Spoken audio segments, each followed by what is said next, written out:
हम इन भाई को 100 रुपए देंगे अगर इन्होंने 5 मिनट ऊपर हवा में रख लिया। ठीक है भाई? ठीक है जी, सीधा करो।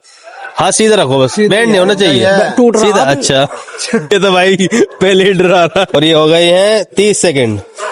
यार इसमें रोड तो नहीं है? रोड डली हुई है इसमें एकदम से नहीं हो जाएगा ना भाई। 2 मिनट होने वाली है, पसीना आ रहे हैं भाई को, नहीं मुझे, जेब में से मुझे आ रहे हैं बस।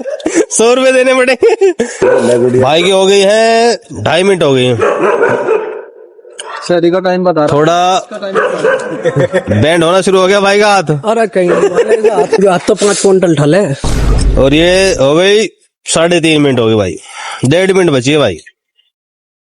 भाई के रह गए 5 सेकंड। 5 4 3 2 1 हो गया भाई के, जीत गया भाई।